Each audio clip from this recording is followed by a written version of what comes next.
and welcome to our presentation, Record Keeping Vendor Searches, More Than Just Fees.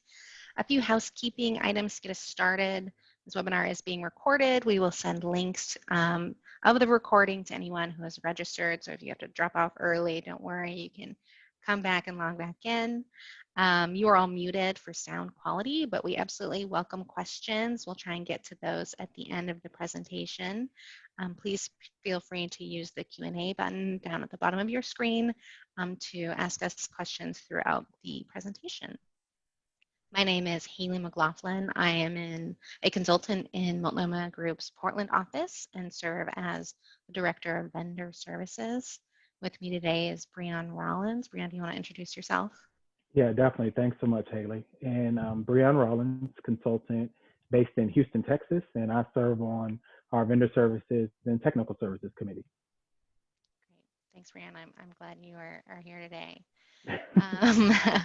We are here to have a conversation about record keeper vendor searches and why you may want to do them even though you are comfortable with the fees you're currently paying, what other kinds of benefits you can get from them. We'll also talk a little bit about what the process looks like, what kind of time commitment you have. I really enjoy getting Breon's perspective on this because he's been on that plan sponsor side and he knows the kind of prioritization and decision making that goes into trying to do one of these searches. Right, Breon? Yeah, definitely. I think some of my previous experience, I'll be able to add some detail on what it looks like on the plan sponsor side. So looking forward to sharing some of that. Great. So because of his experience, he knows and I know that the people listening today are really busy people, right? And we really appreciate you taking time out of your busy day to join us here. And we want to make sure the content we're bringing you is useful, actionable, and important. So I'm going to start us out by talking about why we think that this topic is important. So the Employee Retirement Income Security Act, ERISA, requires plan fiduciaries to ensure that fees paid out of plan assets, which record-keeping fees often are reasonable in light of services rendered. So it's really this balancing act between fees and services. And I think a lot of plan sponsors are guilty of really focusing on the fees part of this and not taking into account the services piece. I think Multnomah Group helps facilitate this focus a little bit. We do our fee benchmarking study for all of our clients annually. We think that process is really successful in making sure that our clients' record-keeping fees stay in line with where the market's at. But there's no substitute for a full competitive vendor search because benchmarking won't take into account unique plan designs, the demographics of your specific plan, or specific service requirements. During our fee benchmarking reports, we try to make an acknowledgement of this. I know I've said things like, hey, we are at the top end of our expected range here, but that makes sense because we know that we've got someone from your record keeper on campus 20 days a year. That high level touch service is important to us and important to our participants. So we're comfortable paying more for that. And that's completely allowed within ERISA. You do not have to go with the cheapest option. You can pay more for a higher level of service. So our benchmarking, it's not an exact science. So that's why you may want to consider a full search. The second reason we think this topic is really important is because we want to make sure that the services your plan receives keep up with the market as well, because through consolidation and competition, record keepers continue to expand the kinds of services they make available for both plan sponsors and for participants. And if you are a long-term content client of these record keepers, you may not be first in line for their newest gizmos and gadgets. Certainly, I've had experiences where I've had two very similar clients. One had been with a vendor for quite some time. One was brand new. And I'll let you guess who got the new limits monitoring service. So a change and transition can really bump you open the line for expanded services in a way that just being a long-term client may not. Finally, the last and sort of most pragmatic reason that this is important is because of the litigation risk. We see over and over again in these cases against plans, both large and small and across all plan types, that record keeping fees is a focus. We have a quote here from a finding in the Banner Health 401k case. So this was out in May. It was a split decision for them, some for the defendants and some for the plaintiffs, but this is a direct quote from the opinion from the judge. The court finds it highly significant that Banner had not undertaken a single RFP in nearly 20 years, despite recognizing the utility of an RFP in assessing reasonableness of fees. And this is a plan that had an advisor who had been doing periodic benchmarking. So it's not as if they weren't monitoring their fees at all. And clearly, this judge in particular, but also the marketplace understands that RFPs are the best way to monitor your fees and services and make sure that we're keeping this balance of reasonableness in light of the services rendered. So I've spent a lot of time talking about why we think searches in particular are important, especially compared to benchmarking, but I don't think I've defined those terms. So Brianne, can you tell me a little bit about the differences between them? Yeah, definitely. And piggybacking off a few of your comments, most people would wonder, well, why isn't fee benchmarking just enough? You know, why can't we stop there and determine that we've done what we should as a plan sponsor? Well, as Haley mentioned, annually we prepare fee benchmarking reports for each of our clients. That gives us an opportunity to compare their current fees against a peer group that we estimate would reflect what would happen for the current market range of fees for plans with similar demographics. So utilizing this analysis, we've been able to successfully renegotiate fees, but oftentimes it's not a perfect solution. So again, that basic fee benchmarking, it's the most basic type of study. And if you want to go an additional layer, we would look at the request for bid. The request for bid incorporates certain plan specific information. A defined population of pre-qualified vendors would receive this information. And then from there, you're able to look back at the vendor's response and their request and determine if it's appropriate with your current fee structure, or allow you to look at fee reasonableness in terms of should we go out further for a request for proposal. And of course, our full presentation today will discuss the request for proposal, and that would be your most comprehensive vendor search process. It's custom tailored. You're looking at individual circumstances. And if I piggyback off of some of my previous experience, oftentimes what you would see is we have some unique things that work with us as the plan sponsor. And those unique ideas don't always get approached when you're looking at the fee benchmarking study or the request for bid. It could be you're a decentralized workforce. You need to be able to share that information during the request for proposal.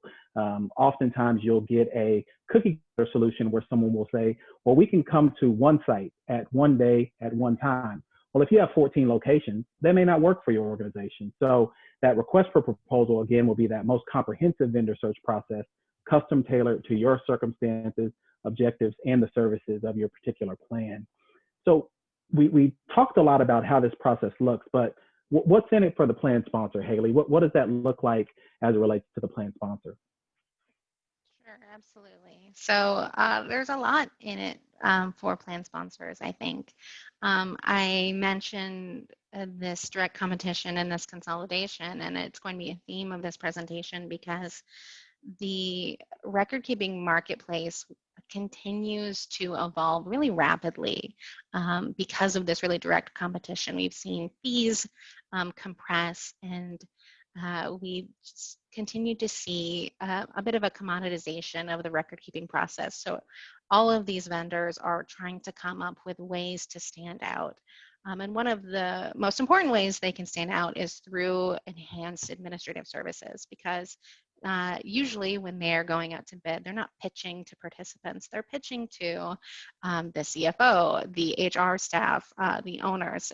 Those are the people whose lives they need to make better. So they continue to expand administrative services. And occasionally, the only way to get these enhanced services is through a competitive search.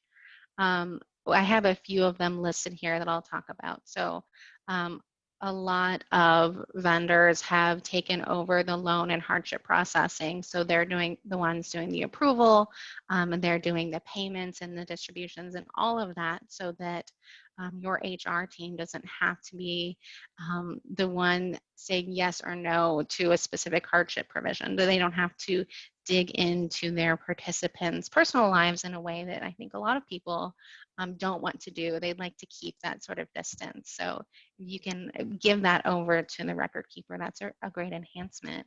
And often some fiduciary cover. Another one we're seeing a lot is quadro processing, so that qualified domestic relations order if someone is divorced and are splitting the plan asset between two people. That's a complicated process that requires a lot of working with the lawyers. And if we can get that over to the record keeper instead of on the plan sponsor's plate, that clears up a lot of time and effort. A really big one we see a lot is payroll integration. If a plan has been with a record keeper for a long time, it's often to see we've gotten into a system where we are just uploading a spreadsheet with every payroll, and it has the participant names and how much money is going into their account, but it doesn't have any of the other pieces. It doesn't have salary or any other census data.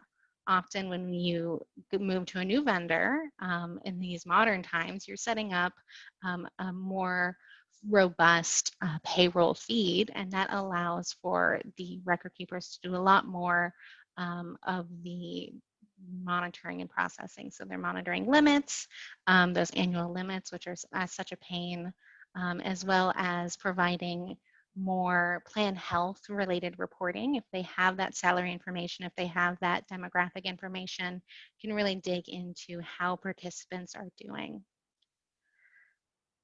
The other side of this that I think you can get a lot of improvements through a search is through participant services. In a really similar way, these vendors continue to expand their offerings on the participant side, often because the best way for them to get clients for their other business sleeves is through impressing the participants while they're in a retirement plan. If you are really happy with your 401k provider and you need to open a 529 plan and they do a great job with that, hey, that's a fairly easy decision, especially if you can do a single sign-on, right? So these record keepers continue to expand their participant services in an effort to gain additional clients. There's also certainly benefit to record keepers to have participants fully engaged with the plan and saving within the plan and having strong financial wellness. So we are seeing proliferation of wellness programs, which can be really great benefit to participants to give them that financial education and resources they need.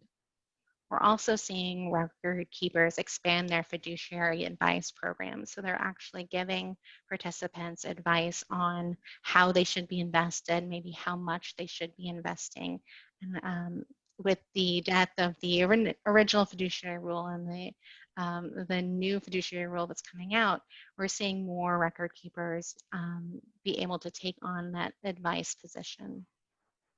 A big topic that our vendor partners continue to talk to us about is student loan services. It's a big reason why a lot of people say they can't save for retirement.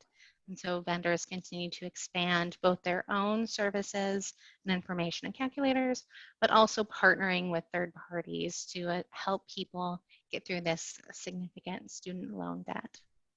Finally, if you've been on any of these websites recently, certainly on the plan sponsor side, you can see some really strong reporting that's come out, but you can also see on the participant side a huge host of tools and calculators to help people figure out Do I have enough to retire? How much should I be saving in order to retire at 60 instead of 65? And these tools continue to get better and better as the technology increases. And it's a really great way for the vendors to show participants that they're thinking about their needs. A lot of the things I've just mentioned are possible because of enhanced technology. So, Brianne, can you talk a little bit about the other technology pieces that we're seeing with this? Yeah, definitely. And as Haley and I mentioned in our intro slide, we both serve on the firm's vendor services committee. And not only where we benchmark clients and have an opportunity to see if their fees are within line, we also take a broad look at what's happening in the vendor marketplace as well by benchmarking what vendors are doing at this moment also. So generally, when we look at technology, record keeping firms, as we mentioned here, they're often enhancing their offerings continuously. You can find a new button or a new switch or a new something pretty much monthly at a record keeping firm. But what generally happens, as Haley mentioned before, their focus is to roll that out in the sales process.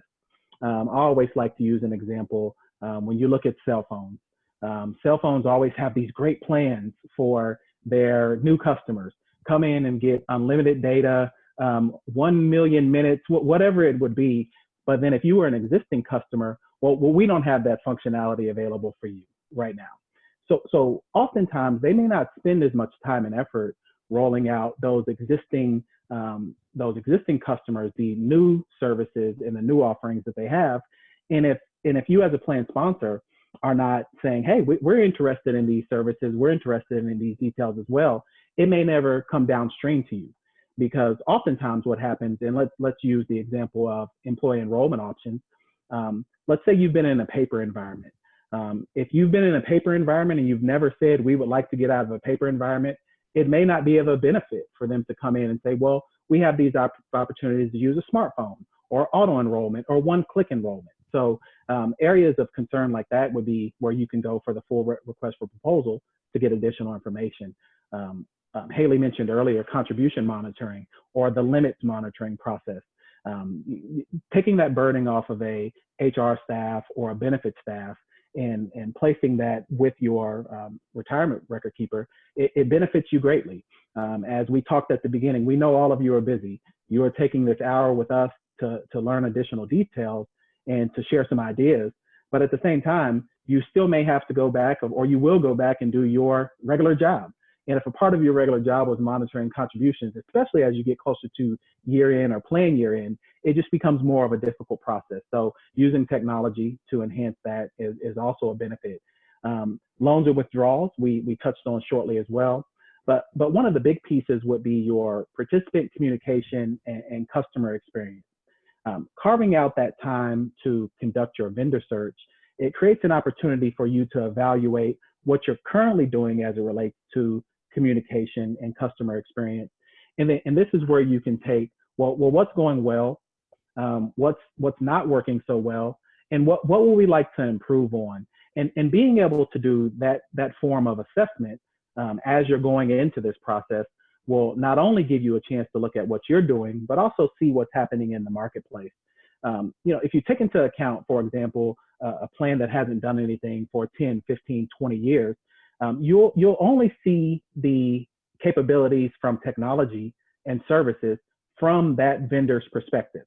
They will guide and let you know that, well, we're able to do this, where you'll only be able to see it through that lens. When you allow yourself to go through the process of the full RFP, you may see some approaches that either reinforce, hey, we're doing great. There's no need to make any changes. We've had the opportunity to enhance our technology, enhance what's happening as far as our record keeping is concerned. Or you might have an opportunity to see there's a good amount that we can improve on. And not only can we look at our incumbent, but we can also look at the competitors in the environment and also to say, these are some changes that we would like to make. And of course, Haley, if we go to the next slide, we know that one of the main drivers are your fees. We wouldn't complete a RFP. We say it's not just fees, but we do understand that fees oftentimes are a driver. So as we mentioned here, conducting that competitive vendor search process enables you to get live pricing. And what we mean by live pricing is in the fee benchmarking, we're doing more of just what is possible. We're not actually taking bids from competitive vendors. But when you have that live pricing process, it gives you a more accurate representation of where the market is. And then also that competitive RFP can help drive down current costs, because that external pressure that is being put on your incumbent vendor, they may look at not only the fees that are happening, but we discussed the services, technology, enrollment options, et cetera. All of those end up being a process that's reviewed during that time. And then you have the opportunity to have a competitively price chance for your business. You as the plan sponsor are the customer in this space. And being in that customer in the space, having multiple people bid for your business ends up being a positive, whether you go back to your incumbent vendor or you're moving to a new vendor during that time.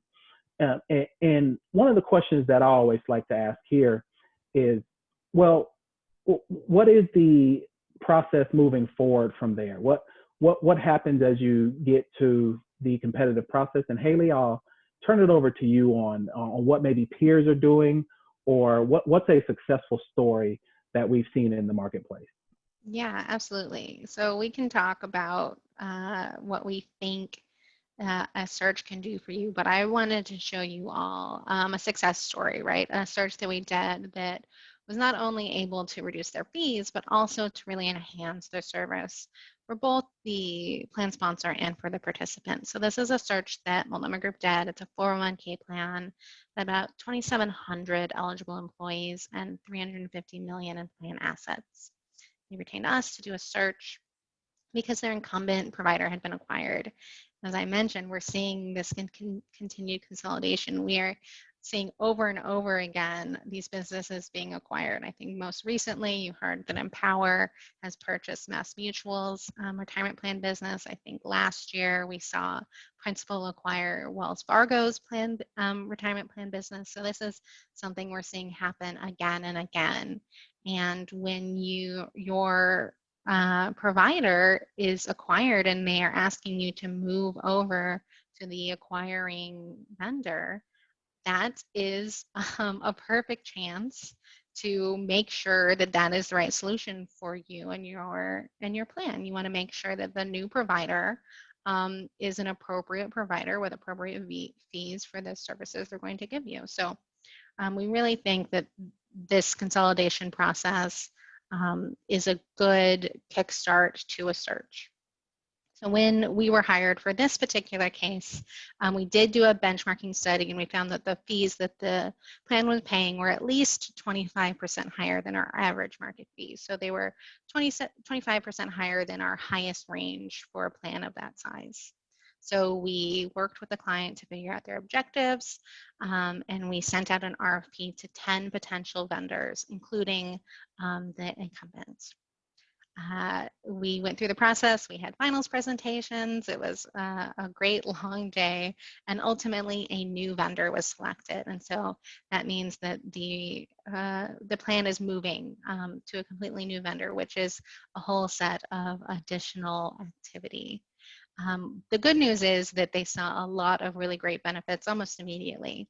So a revenue requirement was established, and that reduced the plan fees by about $700,000 in the first year. So that's over 73%. It's an incredible amount of money that is going directly back into the performance of participants' retirement. The new vendor also allowed for an open architecture investment platform, which is something that we always recommend. It didn't have any proprietary fund requirements, and that allowed the plan to reduce the total costs through the negotiation of lower investment share classes. So being able to move away from potentially higher cost proprietary funds to lower cost non-proprietary funds reduced the total cost for participants to be in a plan by even more. A new service team included a dedicated education consultant. So that person was able to, at a really high level, design an employee education and communication program to meet the needs of the actual participant base, rather than being sort of cookie cutter, here's why saving is good type of communication and education. They had got a new participant website that had really robust savings analysis tools that they didn't have with their prior vendor. These have gotten really, really wonderful. And it was nice to be able to have participants really see what their account balance meant for them. And finally, the new service team included a really dedicated, high-quality, experienced members who were willing to place fees at risk if the service levels were not met.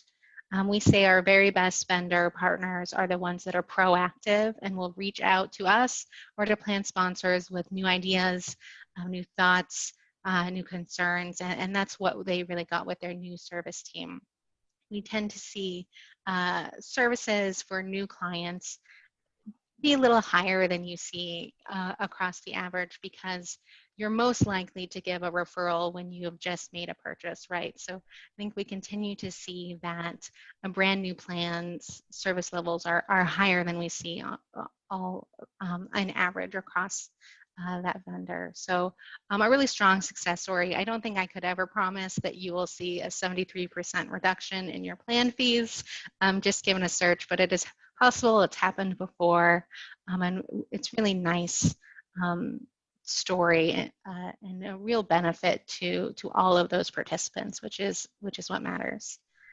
So I talked a little bit about the end results of this great search. Fran, can you talk through how the search process actually works, what kind of time commitments there are? Yeah, so as Haley mentioned, she gave an example of what the end result may look like. And this process does include a number of steps.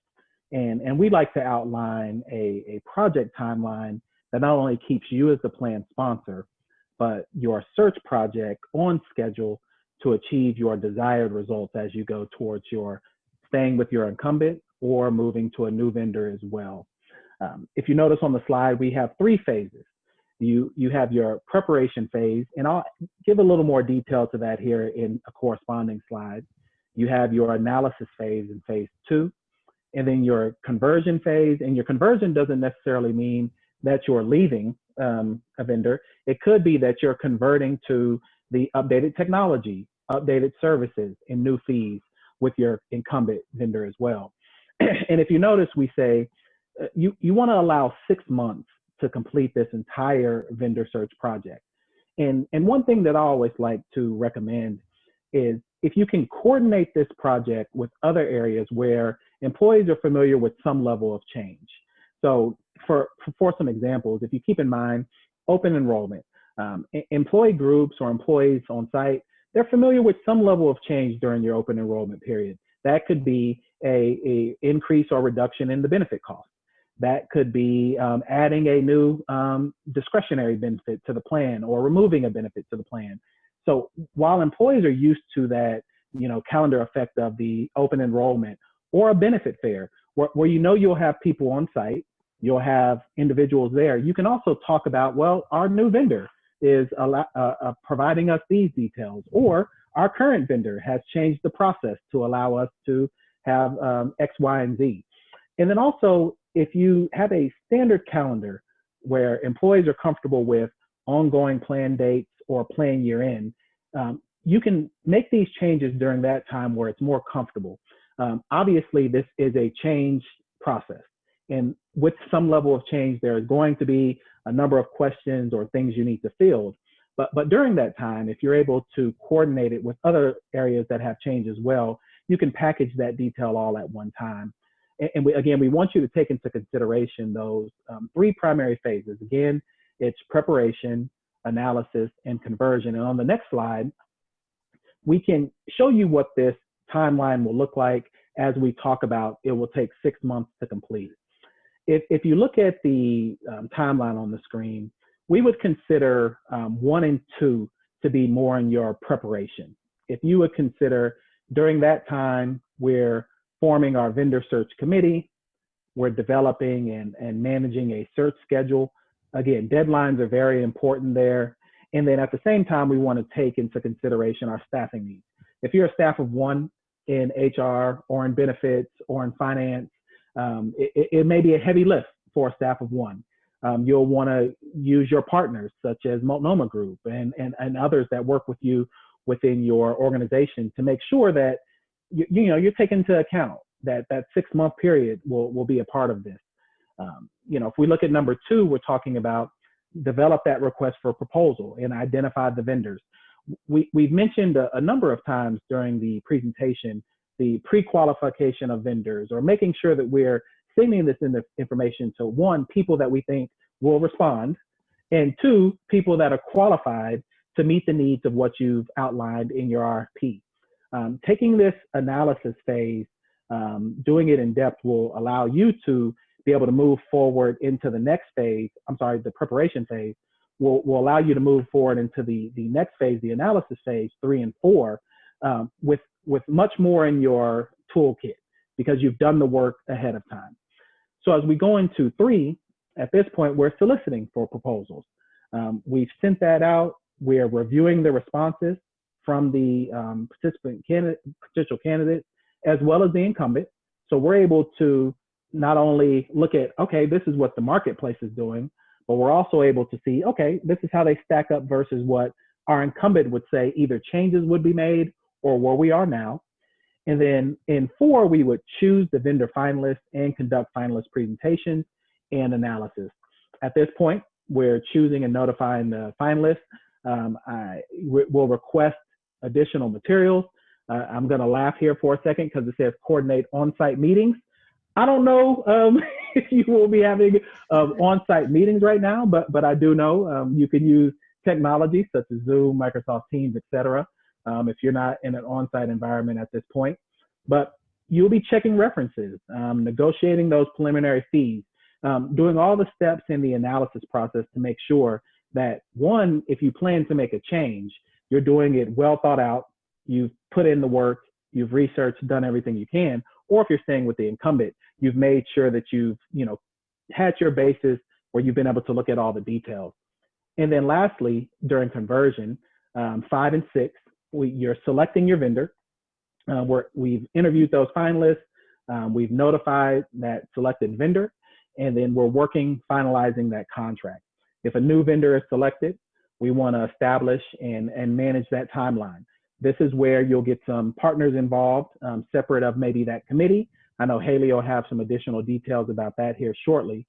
But we'll also want to negotiate that contract and make sure we're getting what we consider best and final fees.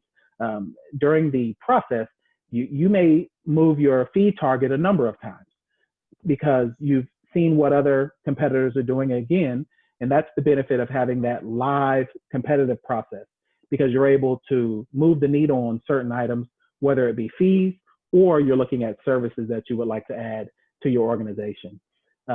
Again, this timeline would include each one of those steps. So Haley, can you give people an idea of what they might want to do to make sure this process is successful? Sure, absolutely. So I think one thing that's worth mentioning when we're talking about this timeline is where the big time commitments live within this structure, right? Because if you've hired a consultant like Multnomah Group to help facilitate this RFP, we do a fair amount of this behind the scenes work. So we certainly can draft an RFP with the assistance of the committee. But I like to think of it as the first 2 phases is probably 2 or 3 committee meetings. So certainly there's the meeting where you decide that you're going to do a search, you talk about objectives, maybe you are reviewing a draft RFP. And that can be part of another maybe quarterly committee meeting. The next one is when you're reviewing the initial proposals and the analysis. So we put together a nice analysis of all of the 100-page responses that the vendors give us that are incredibly lengthy. We try to make that into a digestible document for the committee or subcommittee to review. And that tends to take a full meeting time. So we're looking at an hour, maybe an hour and a half of time to look through that analysis. From a committee perspective, probably the biggest time commitment is the finals presentations. We tend to recommend between 2 and 4 finalists. I think we usually land on 3.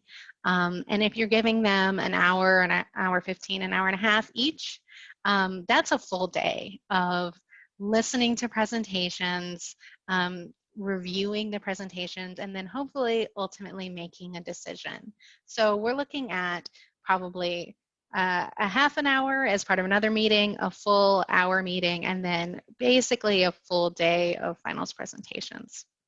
If you don't change vendors, then that might be the end of it. You may, as Brianne mentioned, get a few, there may be some transition things with your incumbent where you're getting enhanced services. Those tend to be not terribly impactful from a staffing perspective. But if you do ultimately change vendors, that's its own fairly in-depth process that will have to assign resources. So a search, ultimately not a huge time commitment until you decide to make that change, and then it may expand. On the next slide, I've got a couple of tips and tricks, things that we think are important to keep in mind as you are going through this process. Brianne mentioned this, but you absolutely want to involve internal partners. Your committee may not usually have someone from payroll there, but they are going to play a really integral part in the transition if that happens. They know where the hangups are, and they have a different perspective on the process. Certainly finance makes sense, benefits, legal. If you have to go through a purchasing department to make this decision, you really want to stop and think about who is not normally involved in the retirement plan that may need to be. Another important thing, and this is, I think, especially true with our 403B partners, is that you don't want to overlook fund liquidity restrictions. You don't want to forget that some of these assets may not be movable or may not be movable immediately. If there's an individual participant controlled contracts, you are going to need to do an education campaign to get people to move over. Or if you're in a general account product or stable value product, there may be a lockup of those funds for 12 months, 5 years. So you really want to make sure you have a strong understanding of what can move and when. As you're reviewing responses, you absolutely do not want to assume that services are included in an offering. A lot of times we can think that the system we have in place now is what everyone else is doing, but maybe your vendor is doing some sort of special testing or special communication that other vendors are not aware that you require. So you want to make sure, if you don't see it in the analysis, to ask really detailed questions. You absolutely want to ensure, if you move, that you've notified your prior vendor quickly. It can be an awkward conversation, but it's business. They get it, they understand, and their cooperation is really essential in the transferring between vendors. We need them to do a fair amount of work to get that money out from them to the new vendor, and it is important that they are involved in the timeline because they have their own restrictions. So you want to make sure you let them know as soon as possible. And finally, you really want to design an effective communication campaign. You don't want to leave participants in the dark. Brianne mentioned this is a change, and whenever there's a change, you're going to get questions or concerns. And so you want to make sure that you are able to fully address those as the transition happens. And your new record-keeping partner should have resources to help you do that. They are probably in the best position to trumpet all of the things they think make them the very, very best option. So you want to work with your transition manager to come up with a good way to explain this change to participants, explain why you think it's in their best interest, and really get them on board. It can also be a time to remind people that you have this great benefit. That can be a retention tool, a recruiting tool, and it's easy to forget that it exists there, but there are so many tools and resources for participants through your record-keeping partner that they may not be aware of, and a change is a time that's really beneficial to remind them of this benefit. So that is all we have scheduled for today. We, of course, are open to any questions at this time. I don't think we've received any so far. Breon, did you have anything to add before we wrap up? No, and again, if you have any additional questions, we will share the information for the slides, and we'll be happy to field any questions from there also. Absolutely, yeah. Feel free to reach out to us at any time. I really enjoy doing this kind of work. It's really interesting to me to see our record-keeping partners talk about the ways in which they can help participants. And it's a really great way to stay on top of what they're doing. And there's nothing quite like seeing committees realize what great enhancements they can get simply by asking for them. Yeah, It's definitely. it's Definitely. really easy And I'll to piggyback a bit off yeah. of what you said earlier. Oftentimes, your retirement benefits can get lost in the shuffle because they're out in the future. People tend to focus on what's happening with the health benefits or dental, et cetera, when there's a credible amount of tools and resources that can be at the record keeper level. So taking this in-depth look will give people, hey, there is a great benefit that we're offering. This is a great opportunity for us to share, again, retention tool and or recruitment tool as well. So I'll include that detail. Yeah, no, thank you. I absolutely agree. So I hope that we've had you think a little bit more about doing a full vendor search. Um, sorry, it looks like we've just got a question, which is so rare, for at least for me. The question is how much it would cost to get multnomah groups help in looking to transition to a new vendor. That's a really great question, and it's really scope specific and certainly depends on our standing relationship with the client as well as what exactly they're looking to do. But if you reach out to us, we're happy to give you a quote. We can turn those around really quickly. So feel free to reach out to any of us or your multnomah group consultant if you're a current client. We will absolutely get you that quote. That's a great question. Thank you. And I think we also got one that asked, would we give copies of the slides? And yes, if you have been enrolled, of course, and viewing the slides now, those will be sent to you with a link to view not only the presentation, but the slides as well. Yep. Perfect. All right. Well, thank you everyone for joining us today. Please stay safe, especially our friends on the West Coast dealing with this smoky air all across. Thank you and have a great day.